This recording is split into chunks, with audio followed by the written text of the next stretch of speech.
Shalom.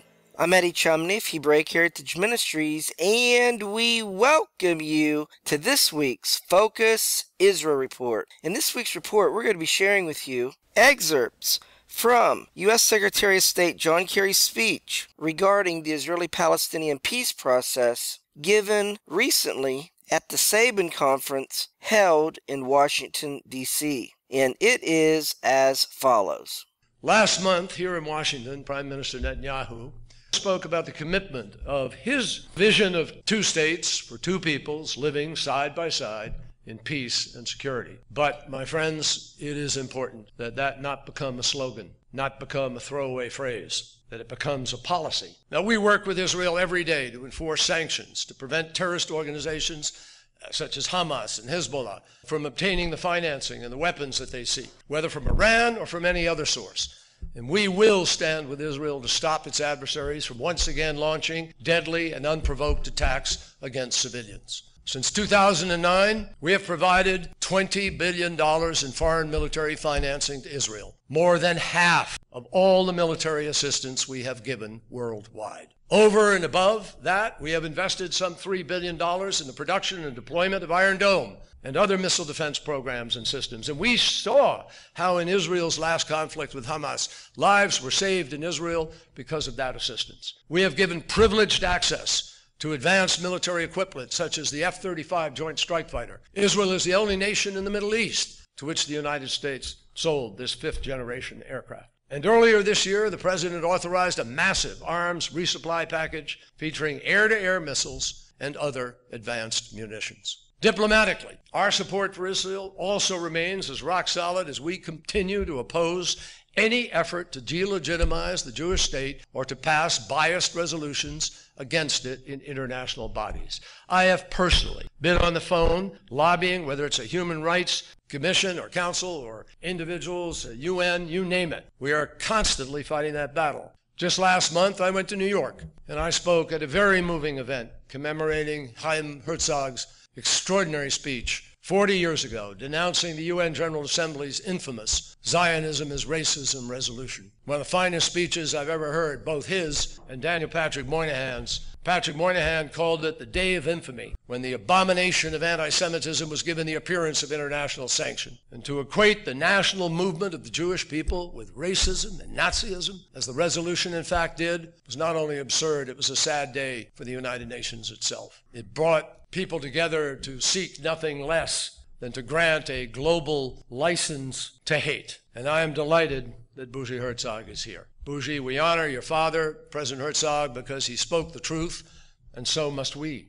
Anti-Semitism is there today. It's a threat today in Europe, in the Middle East, in parts of Asia, and in every part of our body politics. And the imperative to identify it, is, no matter what the euphemisms are that are used to mask it, to rebut it, and to defeat it, is our responsibility, all of us, and we accept it. So that, my friends, is a lesson taught to us by history, which we must never, ever forget. But history also teaches us the importance of peace, because peace is ultimately the best guarantor of security. The United States is deeply committed to secure Israel's future as a Jewish and democratic state. And we are also committed to an independent and viable Palestinian state, where Palestinians can live with freedom and dignity. The only way to achieve that is through a negotiated solution that creates two states for two peoples living side by side in peace and security. Now, I know how complicated it is today. Been out there enough times. I think I understand it. And the United States remains deeply committed to helping the parties realize the vision that we just articulated, that the Prime Minister and everybody has accepted. It's a vision that we put out there not for our sake, but because it's the best hope for both Israelis and Palestinians.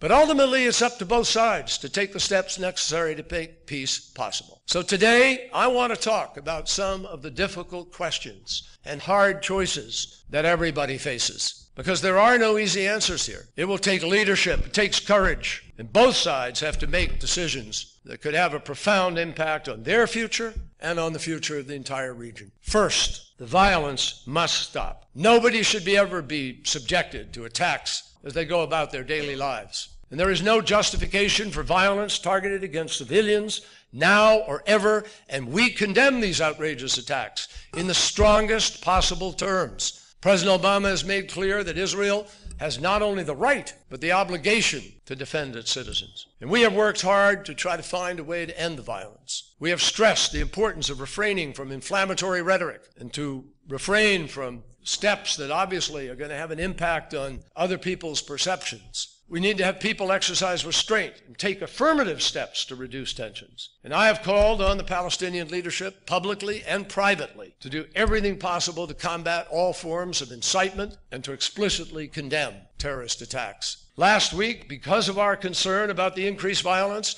I again visited Jerusalem and the West Bank. A terrorist attack had just tragically claimed the life of Ezra Schwartz, an 18-year-old American student from my home state of Massachusetts. And President Obama and I both talked to his parents, and both of us as fathers had brought home to us the horrendous, incomprehensible, unfathomable level of grief a parent feels for the loss of a child, and particularly under those circumstances. We also had brought home to us the urgency of preventing the senseless loss of more innocent lives, any innocent lives. Now, I heard Prime Minister Netanyahu describe the fears Israelis live with on a daily basis. And I heard his solemn obligation to provide them with basic security. I've had a lot of discussions with both sides over the past 3 years. And let me tell you, the level of distrust between them has never been more profound. Israelis believe the Palestinians will never accept Israel's right to live in peace as a Jewish state, and that they are teaching hate and glorifying terrorists, and that a peace agreement would just turn the West Bank into another Gaza. I've heard all of that. The Palestinians believe this Israeli government will never give them a state, but the current path is not leading to a more peaceful future. I am concerned that unless significant efforts are made to change the dynamic, and I mean significant, it will only bring more violence, more heartbreak, and more despair. That's a fear, not a threat. And changing course will require real courage, leadership, and difficult choices. The Palestinians must decide what kind of future they want for their people. This forum focuses on U.S.-Israel relations, but I want to highlight for you, nevertheless, some of the key questions now facing the Palestinians. How would ceasing security, coordination, and cooperation and dissolving the Palestinian Authority, which some over there have suggested, how would that bring them closer to peace? Isn't it the Palestinian people who would then suffer most if their leadership took those steps? Do they really believe that boycotts and efforts to delegitimize Israel or pass biased resolutions in international bodies are going to help them achieve a Palestinian state? President Abbas has long been committed to nonviolence. Don't forget that.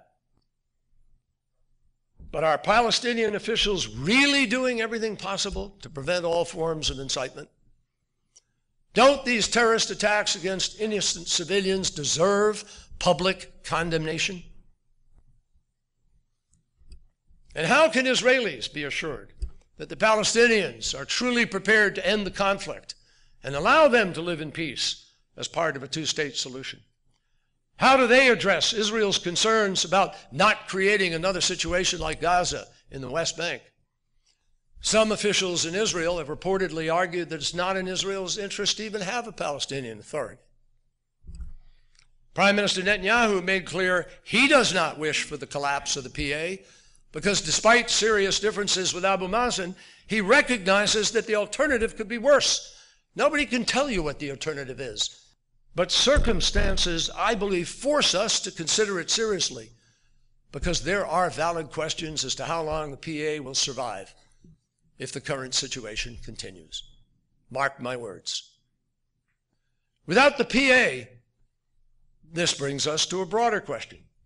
If there is a risk that the PA could collapse, and it is in Israel's interest for it to in fact survive, as the Prime Minister suggested, should more, therefore, not be done to help sustain it?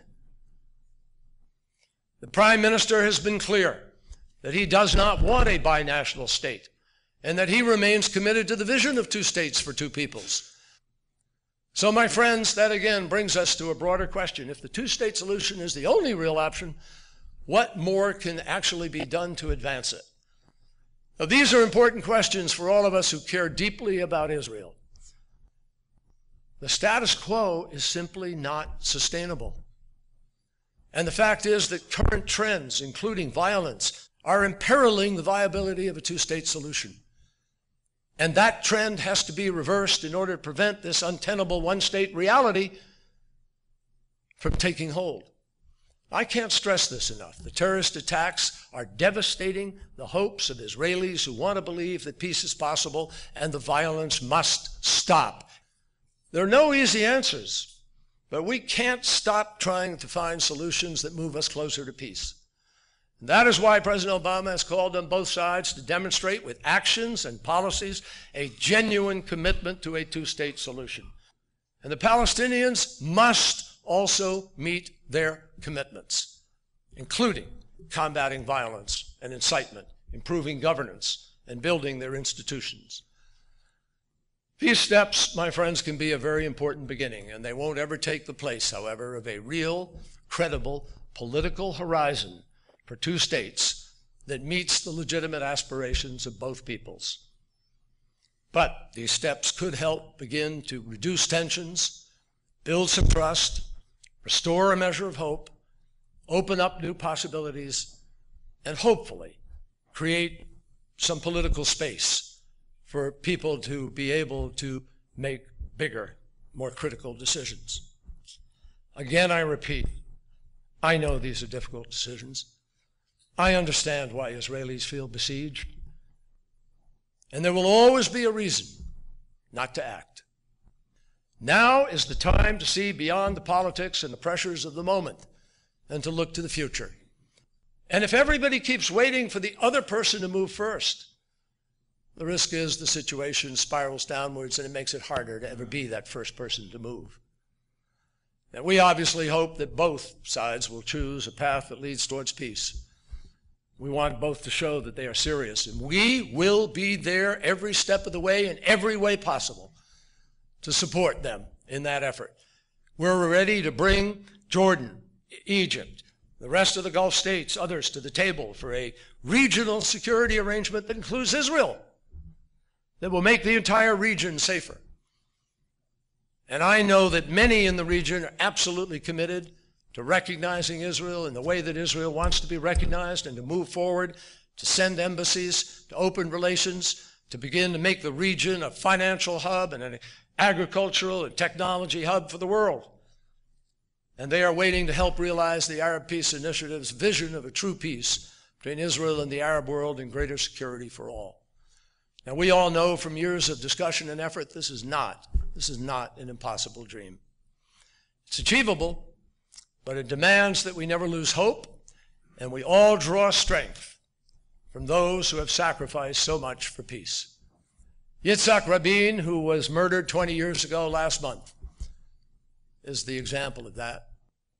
Rabin is gone, but his legacy endures as a challenge and as an inspiration to all of us. And in his memory, I ask everybody here to try to find a way to recommit, to use our words and our actions to advance the cause of peace. Thank you very much. Well, that's going to conclude this week's report, where we shared with you excerpts from U.S. Secretary of State John Kerry's speech regarding the Israeli-Palestinian peace process given recently at the Sabin Conference in Washington, D.C. Until we do it again, Shalom in Yeshua the Messiah. Amen.